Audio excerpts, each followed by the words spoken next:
آیت الکرسی ایک لمبی آیت ہے، جیسے آیت البر ایک لمبی آیت تھی، اور اس کو حضور نے فرمایا ہے سیدۃ آیات القرآن، پورے قرآن مجید کی آیات کی سردار ہے یہ آیت۔ اور یہ شرک فی صفات کے ضمن میں یہ شمشیر قاطع ہے، شمشیر برہان ہے۔ اللہ لا الہ الا ہو الحی القیوم، یہ وہی ہے قل هو اللہ احد اللہ الصمد الحی، اللہ زندہ ہے لیکن اس کی زندگی کو اپنی زندگی پر قیاس نہ کرتا۔ تمہیں خوراک کی احتیاج ہے، اسے کوئی ضرورت نہیں۔ ما اريد منهم من رزق وما اريد ان يطعمون، مجھے کوئی احتیاج نہیں کہ مجھے کوئی رزق پہنچائیں، رزق دیں، مجھے کھلائیں، مجھے کوئی ضرورت نہیں۔ پھر تمہاری حیات، نیند، اونگ، تھکان، ان تمام کمزوریوں کے ساتھ وہ الحی ہے، اپنی ذات میں خود زندہ ہے، حیات اس کی ذاتی ہے، کسی اور نے عطا نہیں کی ہے۔ ہماری تو مستعار ہے، عمر دراز مانگ کے لائے تھے 4 دن، 2 آرزو میں کٹ گئے، 2 انتظار میں۔ اور القیوم بقیہ پوری کائنات کے لیے وہی ہے، اس کو تھامے ہوئے، لا تاخذہ سنۃ ولا نوم، الحی، حیات کامل کہ اس کو نہ نیند آتی ہے نہ اونگ آتی ہے۔ لہ ما فی السماوات وما فی الارض، آسمان اور زمین میں جو کچھ ہے اسی کی ملکیت ہے۔ تم کسٹوڈینز ہو، تم امین ہو، ای امانت چند روزہ نزد ماست، در حقیقت مالک شے ہر شے خداست، یہاں تک کہ یہ میرا جسم بھی میرے پاس امانت ہے۔ میں کون ہوں؟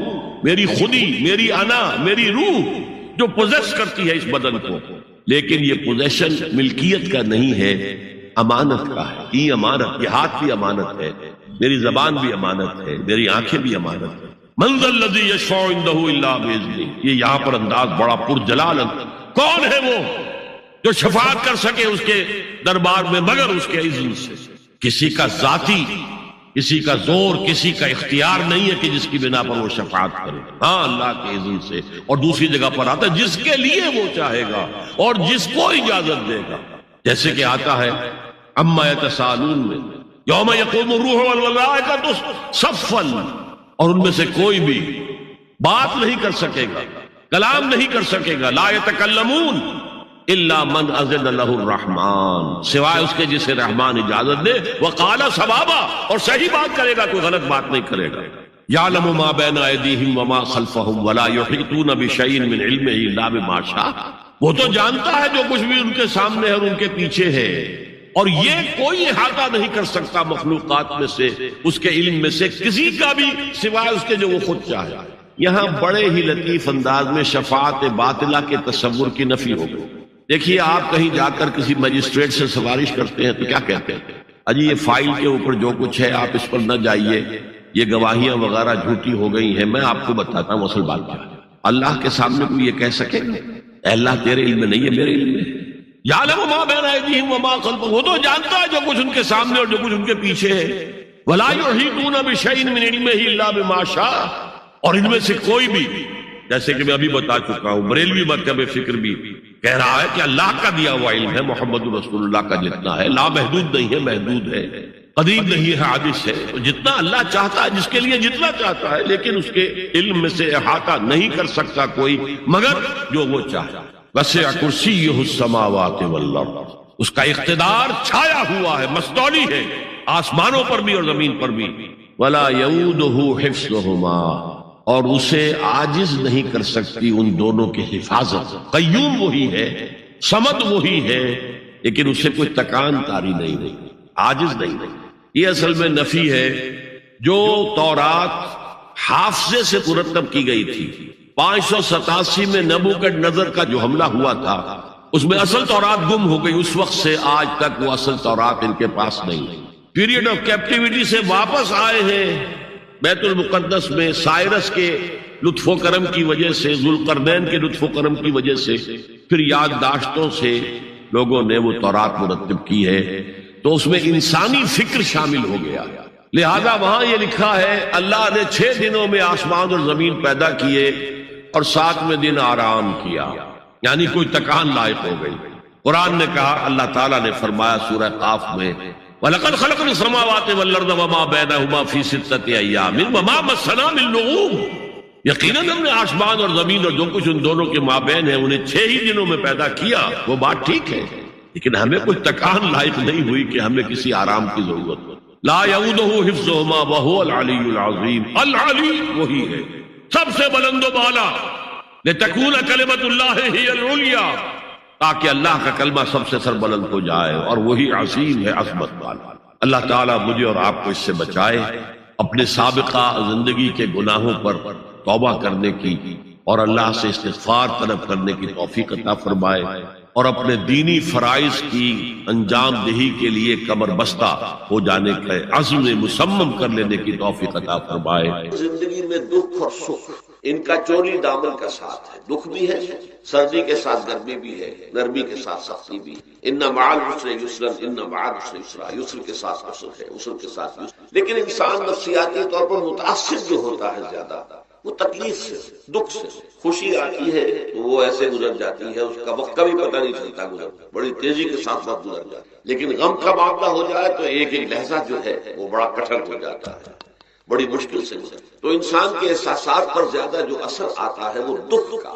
بعض فلسفے دنیا میں ایسے ہیں کہ جنہوں نے اس دکھ، خاص طور پر جو حساس انسان اس کو محسوس کرتا ہے، اس کے اعتبار سے یہ کہا ہے کہ دنیاوی زندگی نرا دکھ ہی دکھ ہے. آپ کو معلوم ہے کہ تعداد انسانوں کی بہت بڑی تعداد ہے جو بدھ مت کی پیروکار ہے، اور بدھ مت کا کلمہ طیبہ یہ ہے، یعنی یہ ان کا اصل اصول ہے، جیسے ہمارے دین کا اصل اصول ہے لا الہ الا اللہ محمد رسول اللہ، کلمہ طیبہ.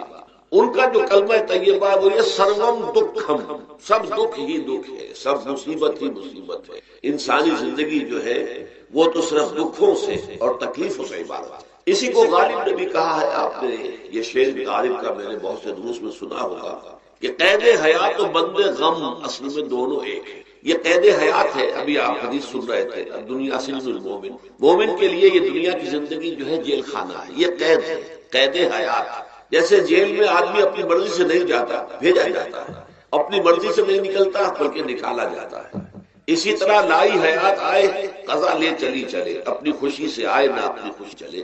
تو دنیا کی زندگی جو ہے وہ واقع پر ایک اعتبار سے قید خانہ ہے. قید حیات و بند غم اصل میں دونوں ایک ہیں. جب تک یہ زندگی رہے گی غم بھی لگا رہے گا، تکلیفیں لگی رہیں گی، مسائل آتے رہیں گے، انسان کو دکھوں کا سامنا رہے گا، واسطہ رہے گا. موت سے پہلے آدمی غم سے نجات پائے گا. ظاہر بات ہے جب تک زندگی ہے تو غم ہے، تو موت سے پہلے نجات نہیں مل سکتی. اگرچہ اس کے بعد کا اگلا مرحلہ جو ہے، جو حقیقت کو جاننے والے ہیں وہ تو جانتے ہیں کہ اس کے بعد تو غم کا اور بڑا کڑا مرحلہ آنے والا ہے. اب تو گھبرا کے یہ کہتے ہیں کہ مر جائیں گے، مر کے بھی چین نہ پایا تو کدھر جائیں گے. اگر اللہ ہمیں معاف فرمائے، اپنی رحمت اور مغفرت سے ہمیں اپنے ڈھانپ لے، جیسے کہ حضور نے فرمایا اللہ یتغمدنی ربی برحمتہ، حضور نے فرمایا کہ کوئی انسان بھی محض اپنے اعمال کی بنیاد پر جنت میں نہیں داخل ہو سکے گا جب تک کہ رحمت خداوندی دستگیری نہ کرے. کسی صحابی نے بڑی ہمت کی، بڑے جرأت کا معاملہ کیا، پوچھ لیا کیا حضور آپ بھی؟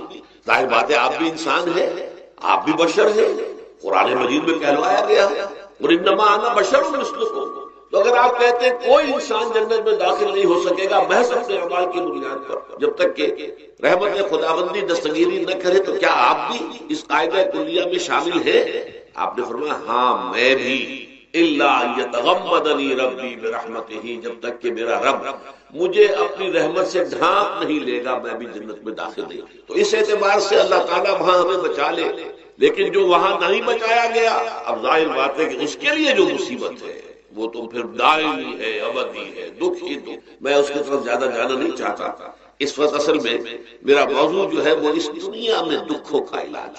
اب اس اعتبار سے غور کیجئے، دکھ دو قسم کے قرآن مجید پر جتنا میں نے غور کیا، دکھ ایک تو وہ ہے کہ جو ناگہانی طور پر آ جاتے ہیں، اس میں ہماری کسی غلطی کو دخل نہیں. وہ کوئی آفت سماوی ہے، کوئی زلزلہ آ گیا ہے.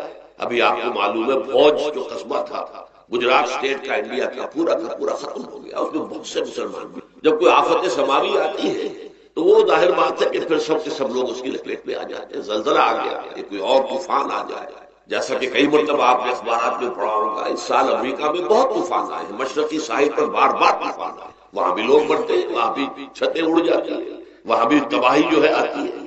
تو اس حوالے سے ایک تو ہے وہ ناگہانی آفات، آفت ارضی ہو یا آفت سماوی ہو، زلزلہ ہے یا آفت ارضی ہے.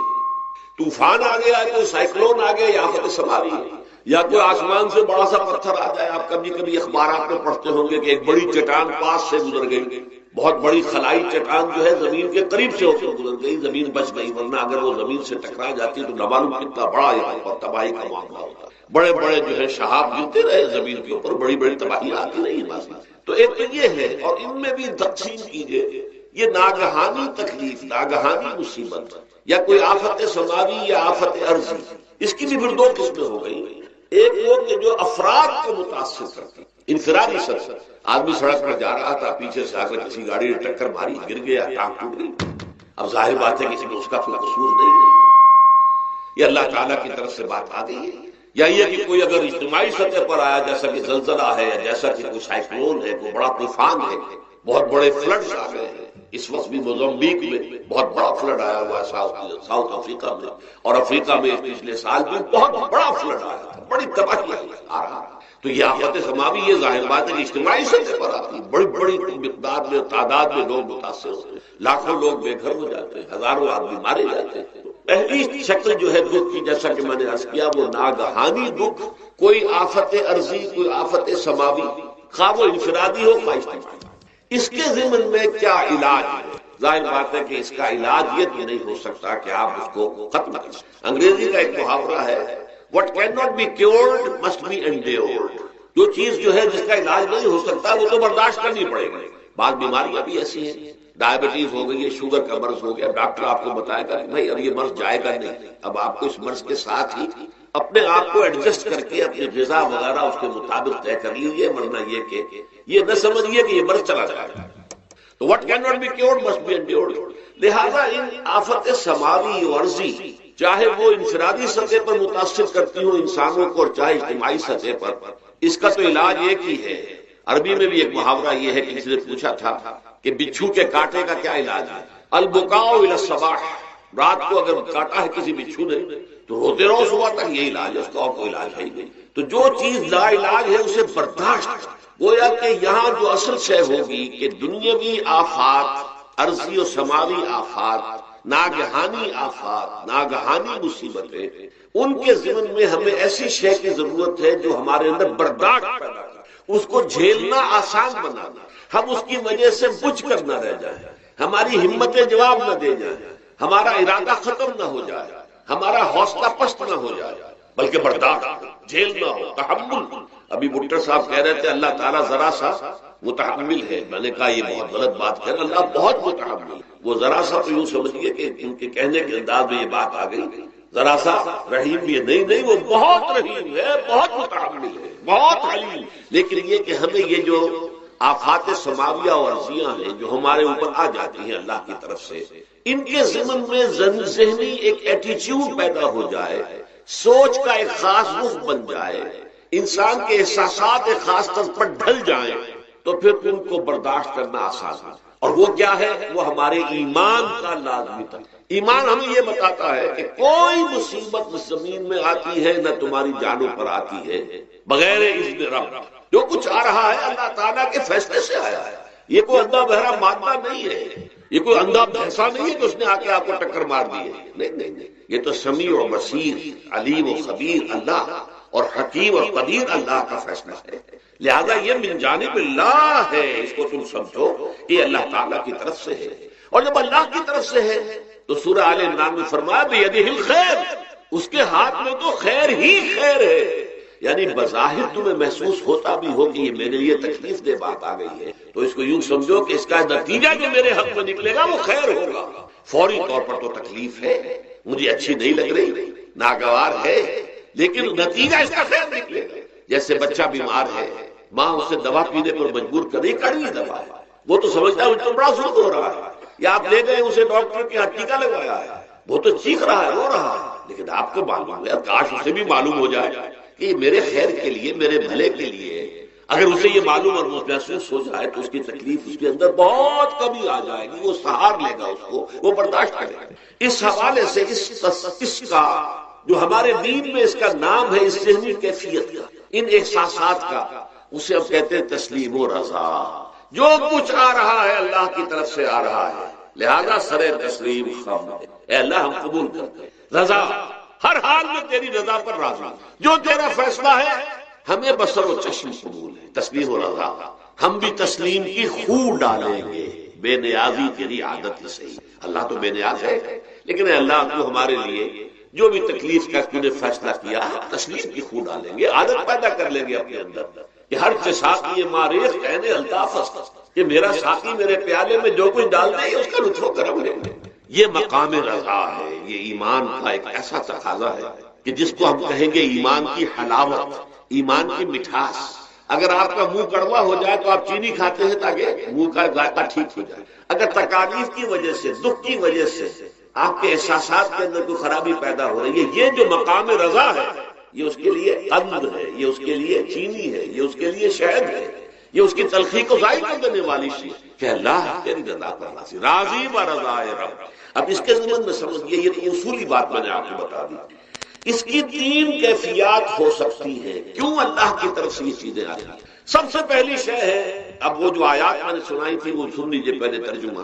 سورہ تغابن میں فرمایا ما صاب من مصیبت الا باذن اللہ، دیکھو کوئی مصیبت تم پر نہیں آ سکتی، نہیں آتی مگر اللہ کے اذن۔ ومن یؤمن باللہ، اور جو شخص اللہ پر ایمان رکھتا ہو یہدی قلبہ، اللہ اس کے دل کو ہدایت دے دیتا ہے، اس کے دل کو سکون عطا کرتے، وہ راضی برضائے رب ہو جائے، اس میں شکوہ نہیں رہتا، اس میں شکایت نہیں ہوتی، اس میں تلخی نہیں ہوتی، کیوں ہو گیا، کیسے ہو گیا، کیوں ہو گیا، نہیں ہونا چاہیے، نہیں۔ یہ سارا جو پیچ آدمی کھاتا رہتا ہے نا اندر ہی اندر، وہ جو پیچ کھا رہا ہے یہ سب پیچ سے نجات نہیں گئی۔ برو کشید سے پیچا کہ ہستمود مرا، کہ اقدہا کے مقام رضا کشود مرا۔ یہ پیچ کھانا جو ہے، پیچا کے ہستمود، اس سے اللہ تعالیٰ نے مجھے نجات دے دی ہے مقام رضا کے ذریعے سے۔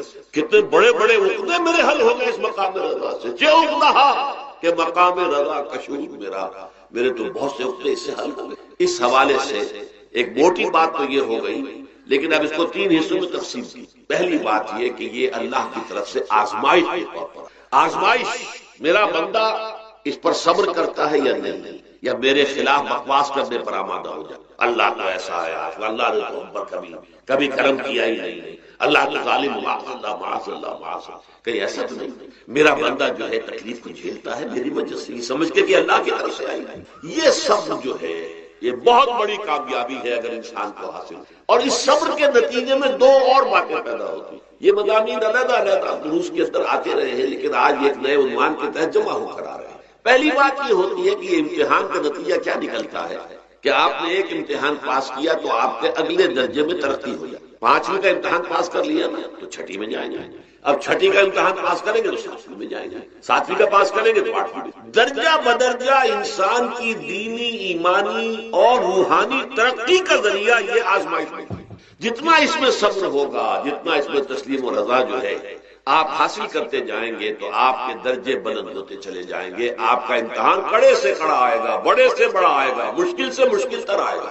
ایک وقت میں MA کا امتحان بھی آپ کو دینا ہوگا، ایک وقت ہو سکتا ہے PhD کے لیے تھیسس آپ لکھے، پھر اس کے اوپر جو ہے ٹیم بیٹھی ہوئی اور آپ سے وہ بحث کرے، جرا کرے آپ سے، وہ بھی کرنا ہوگا۔ لیکن یہ کہ اگر پرائمری ہی میں فیل ہو گئے تو اس کا سوال ہی پیدا نہیں ہوتا کہ کبھی آپ MA کا یا PhD کا تھیسس بھی لکھیں۔ اور اسی کو دوسرے انداز میں کہا گیا ہے قرآن مجید میں، وَلِيُبْلِيَ الْمُؤْمِنِينَ مِنْهُ بَلَاءً حَسَنًا۔ اصل میں ابلا کہتے ہیں، بلا یبلو جو ہے عربی زبان میں آتا ہے آزمانا۔ خلق الموت والحیات لیبلوکم ایکم احسن عملا، یہی معنی ابتلا کے میں، ابتلا یبتلی آزمانا۔ ابلا یبلی جو آتا ہے باب افعال سے، اس میں آتا ہے کسی کو کسی تکلیف میں ڈال کر اس کو نکھارنا، کہ اس کا جوہر نکھر جائے، اس کے اندر جو خیر ہے وہ اور چمک جائے، لوگوں کو بھی معلوم ہو جائے کہ یہ شخص اس مقام کا اہل ہے، اس کے اندر یہ صلاحیت ہے، اس میں یہ